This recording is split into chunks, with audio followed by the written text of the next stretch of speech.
Blessing was born in a small village that the world had forgotten. The river there sang in the mornings, and the dust on the roads carried the footprints of children chasing their shadows. She had always dreamed of something bigger than the village, something larger than the sun she saw every dawn. Her heart wanted love, but her eyes wanted a life where poverty could not reach her. Her mother used to say, "Love is a blessing, but hunger eats love if you are not careful." Blessing remembered that sentence each night when she lay on her mat, watching the ceiling and imagining another life.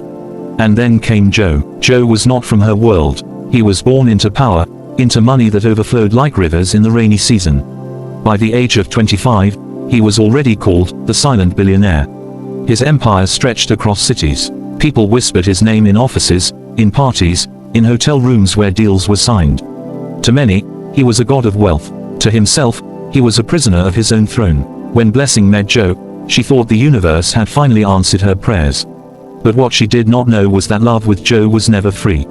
It was a game, a dangerous game of sex, power, and sacrifice. They met at a charity gala in Lagos. Blessing was there as an usher, wearing a borrowed dress, her smile forced but beautiful.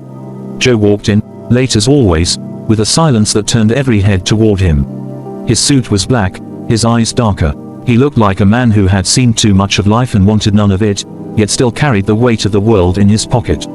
He noticed her before she noticed him. Something about her calm eyes, something about the way she held her hands in front of her, like she was protecting her heart from the world.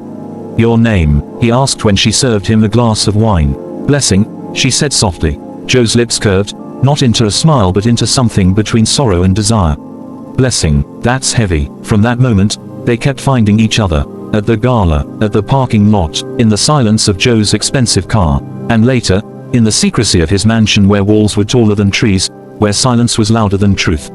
The first night he touched her, it was not lust. It was not romance. It was need. A lonely man reaching out for warmth. A poor girl holding on to a promise she could not yet understand.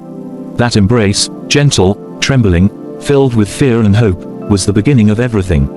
Joe never promised love. He promised comfort. He promised security.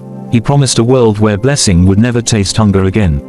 In return, he demanded presence, loyalty, silence, and her body when loneliness burned his soul. It was a game, a billionaire's game. At first, Blessing told herself she was only surviving. She told herself it was temporary. She told herself she could leave when she wanted. But the more she stayed, the deeper she fell, not only into his world of wealth but into his brokenness. Because Joe was not whole. Behind the walls of money and power was a man scarred by betrayal. A father who used him as a pawn in business wars. A mother who chose social position over tenderness. Lovers who loved him for his money but never for his soul. Joe carried wounds that even billions could not heal. And Blessing, with her soft hands and unspoken prayers, became the balm he never asked for but always reached for.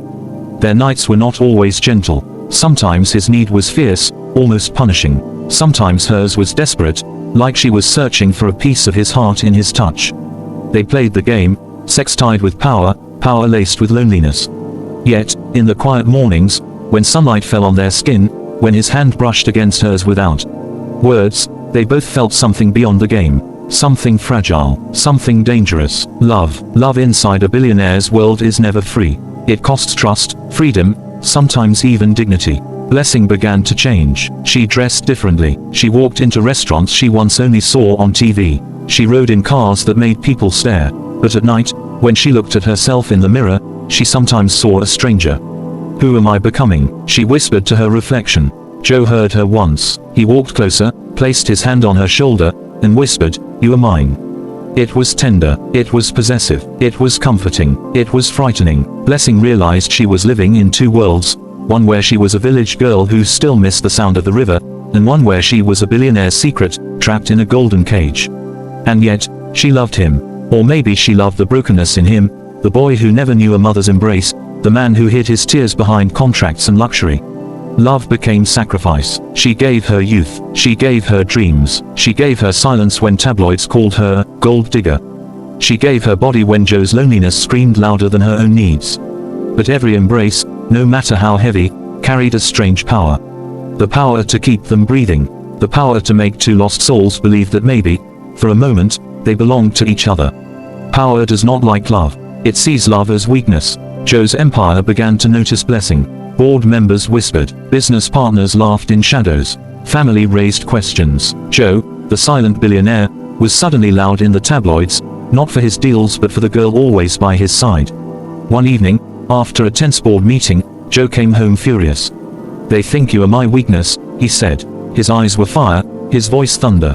Blessing stood still, her heart aching. "Am I?" she asked softly. Joe looked at her, and for the first time, his silence was an answer she could not bear. From that night, the cracks deepened. Arguments, long silences, nights where he came home late, smelling of alcohol, mornings where Blessing cried in the bathroom, her sobs drowned by running water. Yet, every time they touched again, every time they held each other, the world stopped for a while. It was like they were addicted, not to each other's bodies, but to the pain and comfort they found only in one another. Love reaches a point where sacrifice demands a choice. Blessing had to choose, to stay in Joe's world of power and emptiness, or to walk away and find herself again. Joe had to choose, to protect his empire, or to protect the fragile love that made him human again. One rainy night, Blessing packed her small suitcase. She stood by the window, watching the raindrops race each other. Joe entered, his face tired, his eyes hollow. "You're leaving," he said. Blessing nodded. "I love you, Joe. But love is not enough if it kills who I am." For the first time, Joe broke. He cried. The billionaire who never bowed, never begged, fell to his knees before her. His tears soaked her hands as he whispered, "Don't go. You are the only thing real in my life." Blessing bent down, held his face, kissed his forehead, and whispered, "Then let me go, Joe." Sometimes, love is sacrifice. Sometimes, the power of embrace is in letting go. Blessing left. She returned to the river, to the village that still remembered her name. She lived a quiet life, teaching children, finding beauty in small things again. Joe continued his empire, bigger, stronger, richer, but every night, in his mansion filled with silence, he still reached for the emptiness beside him. And sometimes, when the night grew too heavy, he remembered the way she had embraced him, not as a billionaire, not as a powerful man, but as a broken soul. Their story became a reflection of love, sacrifice, pains, and the strange power of embrace. A melancholic tale, whispered in boardrooms and villages alike, of how a billionaire and a village girl played the game of sex and power, and lost, yet also won something deeper. Not all love stories end in marriage. Not all sacrifices lead to reward. But some embraces, though brief, last longer than forever.